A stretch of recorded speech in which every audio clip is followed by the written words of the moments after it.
Morning everyone, मेरा नाम doctor Sandeep Singh है और आप इस वीडियो में देखेंगे कि कैसे एक नी रिप्लेसमेंट जो पेशेंट होता है उसकी क्या जर्नी होती है ऑपरेशन से पहले, ऑपरेशन के दौरान और ऑपरेशन के बाद। दोस्तों, एक बात समझनी पड़ेगी हमें कि जो नी रिप्लेसमेंट होती है वो ओनली 5% से कम पेशेंट्स के अंदर जरूरत पड़ती है। 95% पेशेंट्स जिनको नी आर्थराइटिस है उनको नी रिप्लेसमेंट की जरूरत ही नहीं पड़ती है। वो खाली वेट लॉस, फिजियोथेरेपी और कुछ मेडिसिन से अपने आप को ठीक कर सकते हैं। बट जो 5% पेशेंट्स जिनके अंदर नी रिप्लेसमेंट की जरूरत पड़ती है वो पेशेंट होते हैं जिनका चलने का लिमिटेशन बहुत ज़्यादा हो गया है, जिनकी डेली लाइफ के अंदर उनको प्रॉब्लम होती है और डेली पेन होती है।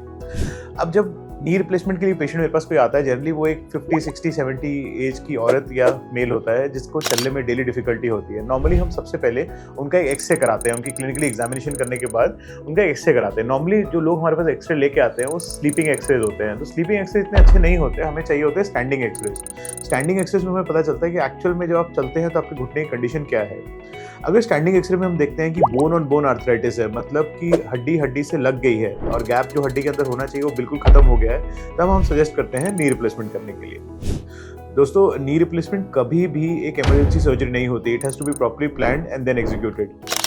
इसके अंदर इंपॉर्टेंट बात होती है कि जो पेशेंट्स के बाकी पैरामीटर्स होते हैं, जैसे उनका ब्लड प्रेशर, डायबिटीज़ या और कोई अगर बीमारी है उसको कंट्रोल में पहले रखना।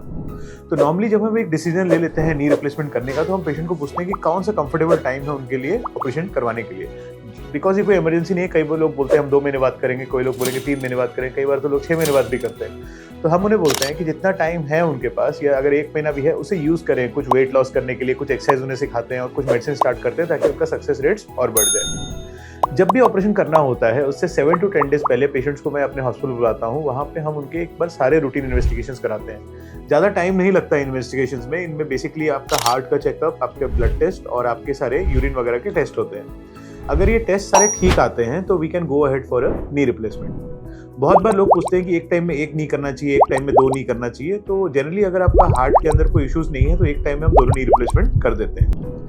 जैसे मैंने बोला, आपके ऑपरेशन से 7 से 10 दिन पहले ही आपके सारे टेस्ट हो जाते हैं, आपका सारा पेपर वर्क, आपका सब कुछ खत्म हो जाता है। क्योंकि मैं नहीं चाहता कि आप जिस दिन ऑपरेशन के लिए आए उसके अंदर आपके टाइम में कोई भी मेंटल स्ट्रेस हो आपके ऊपर, आप रिलैक्स माइंड में आए हमारे पास। तो एक दिन पहले ऑपरेशन से आप फिर एडमिट होते हैं।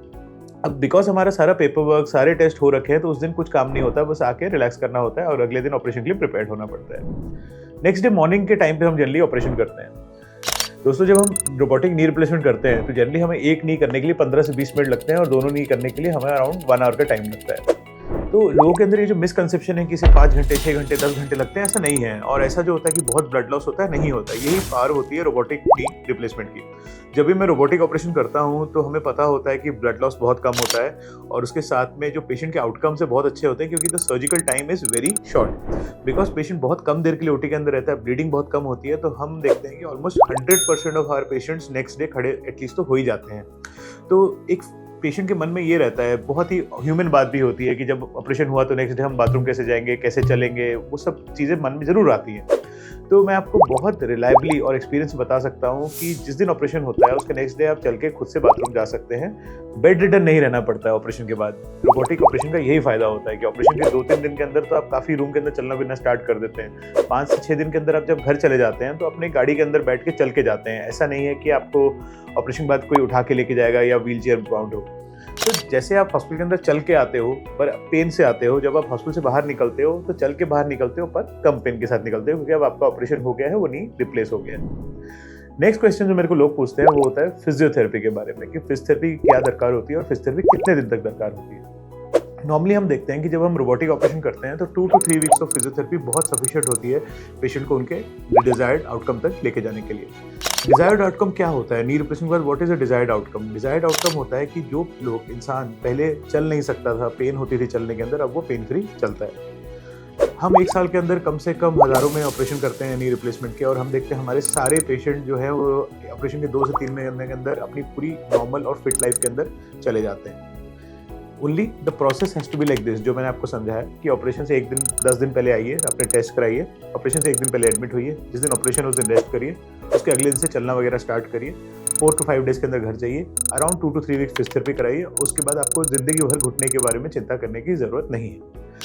ये जो मैंने आपको लाइन बोली, ये बहुत रिप्रोड्यूसिबल और रिलायबल इसीलिए है क्योंकि हम रोबोटिक ऑपरेशन करते हैं। जब रोबोटिक सर्जरी करते हैं तो चांसेस ऑफ फेलियर और chances of bad outcomes negligible होते हैं। तो अगर आपको नी इश्यूज़ हैं तो पहले तो घबराइए मत कि आपका नी रिप्लेसमेंट ही हो जाएगा। जैसे मैंने स्टार्टिंग में बोला 95% लोगों का तो ऑपरेशन ही नहीं होता।